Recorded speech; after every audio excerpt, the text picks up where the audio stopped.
Tereza e companheiros, né?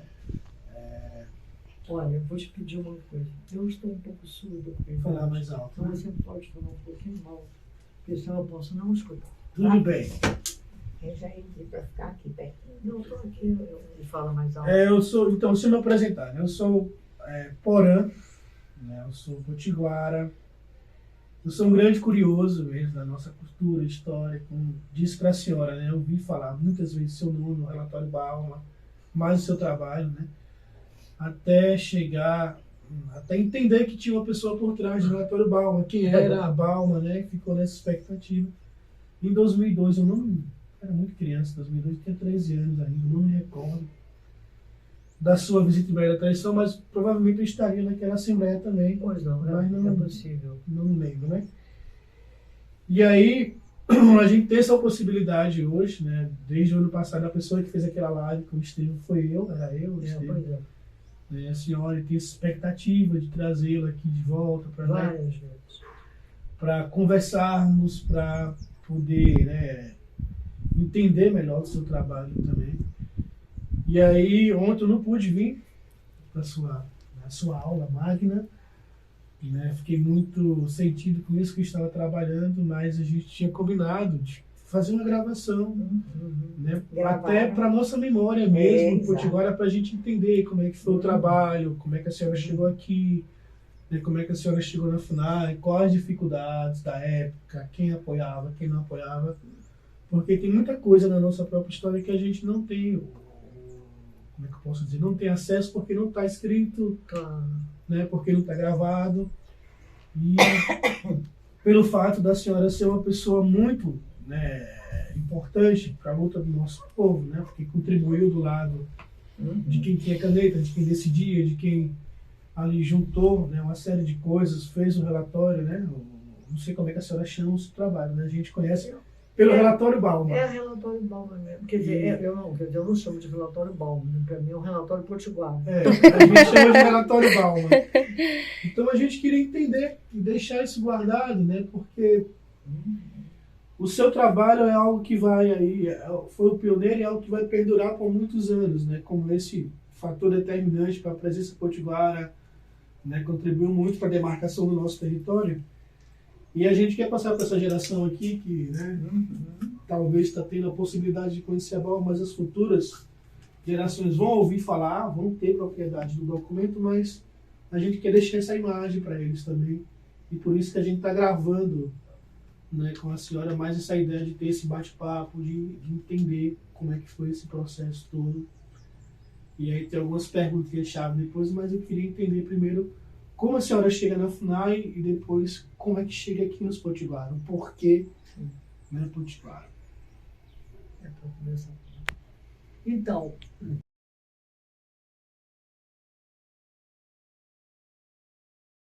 a minha chegada à FUNAI se deu da seguinte forma. Eu estava fazendo um curso de mestrado na UF e comecei a frequentar um curso com o professor Carlos Moeiro de Araújo Neto, que era historiador e era diretor do Museu do Índio. E então, na ocasião, ele estava dando exatamente, ele estava trabalhando com etnografia e com memória indígena, mas em arquivos, principalmente o curso era um curso de História da América, né? E eu fiz um trabalho sobre Bartolomeu de las Casas, que eu não sei se vocês já ouviram falar, mas Bartolomeu de las Casas, nos primeiros anos da conquista dos espanhóis na América, ele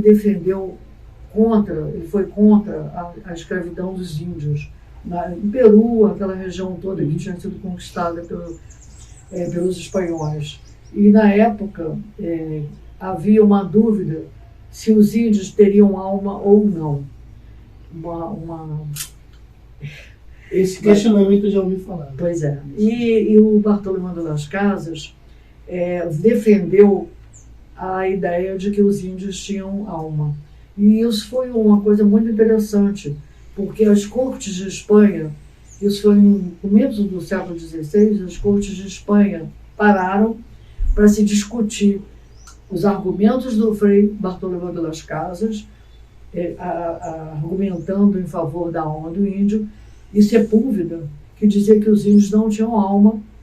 E foi uma coisa assim que durou algum tempo, né? A seriedade da questão naquele momento, né? Religiosa.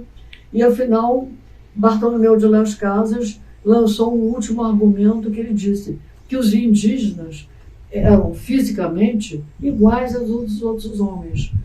E se atribuiria a Deus, então, a um erro de que eles fossem iguais fisicamente, mas que não tivessem alma como os outros homens. Então isso seria atribuir a Deus um erro, e Deus não errava. Quer dizer, eu estou em síntese, né? Resumindo. Então, o meu trabalho com o professor Carlos de Araújo Moreira Neto foi defendendo, e fiz um levantamento muito grande sobre as ideias do Frei Bartolomeu de Las Casas, sobre as atividades dele, as viagens dele, inclusive, à América, né? Então, com isso, o Carlos Moreira achou que eu poderia ser uma pessoa interessante para contribuir na FUNAI, já que ele era um indigenista, né, no sentido mais amplo da palavra, mais profundo, e ele me convidou para trabalhar na FUNAI, me apresentou, e eu fui, então, contratada pela FUNAI, mas eu não fui contratada para exercer o trabalho no Museu do Índio. Embora eu morasse no Rio, eu deveria ir ao Museu do Índio, mas eu estava lotada, na verdade, ao DGPI, que é o Departamento Geral de Patrimônio Indígena. Qual era o meu trabalho no Departamento Geral de Patrimônio Indígena? Eu deveria levantar documentação histórico-legal para alimentar, digamos assim, ou instruir os processos de demarcação. Quer dizer, contribuir com documentos históricos e legais para que o chefe da seção de regularidade dominial, com os meus documentos, fizesse um processo de legitimação para demarcar terras indígenas. Então, esse era o meu trabalho na FUNAI. Então, eu fui admitida na FUNAI em junho de 1980, e os meus primeiros trabalhos foram em relação aos índios Quiriri, de Mirandela, e Massacará, na Bahia, né? Mas logo em seguida, eles começaram a falar sobre a questão dos potiguara, mas não me davam nenhuma informação maior.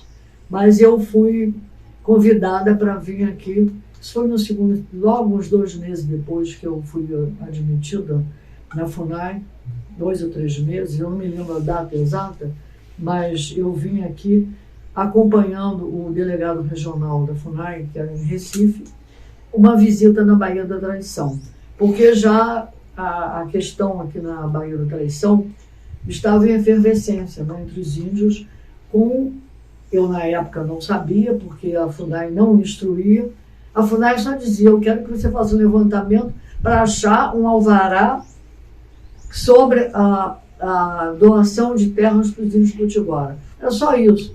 E aí, daí, eles queriam uma coisa específica, né?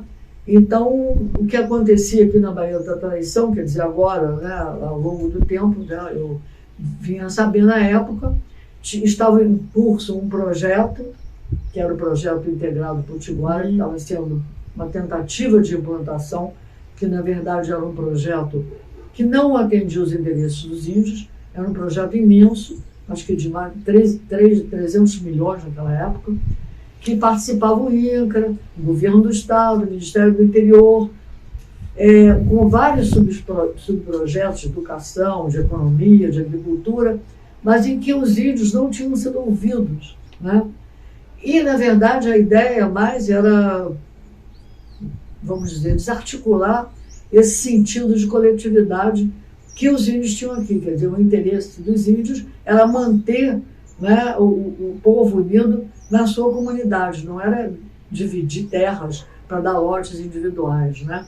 Então, essa situação, que as terras estavam para serem demarcadas, já a universidade, a UFPB, tinha tentado em 1979,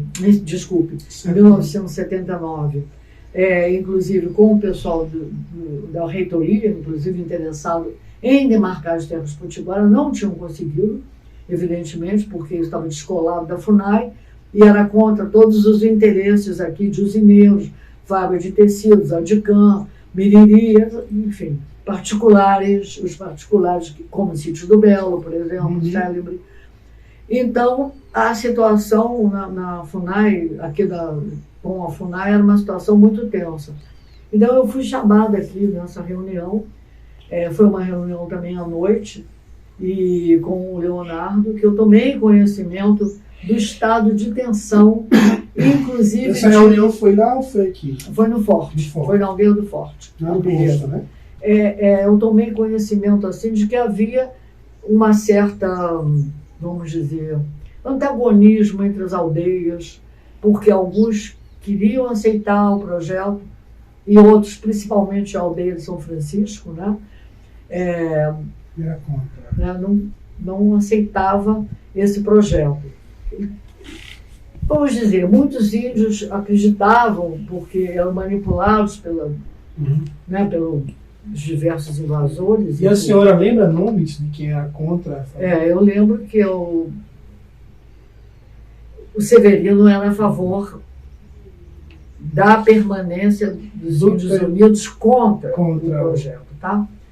Então, outras aldeias eram contra, eram a favor do projeto. A maioria, na verdade, das aldeias, inicialmente, era a favor, porque eles tinham convencido os índios, né, que os índios iam ter uma vida melhor, iam ganhar dinheiro, enfim.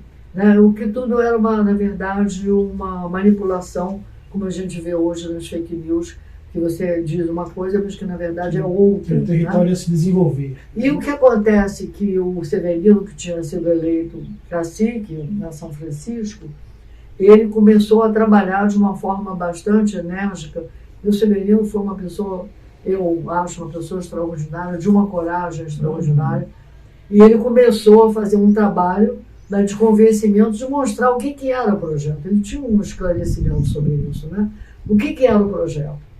E a igreja, com Dom José Maria Pires, né, que era chamado de Dom Pelé, né, porque era negro, inclusive, ele tinha um pessoal da igreja trabalhando aqui na área para exatamente conscientizar as pessoas contra o projeto.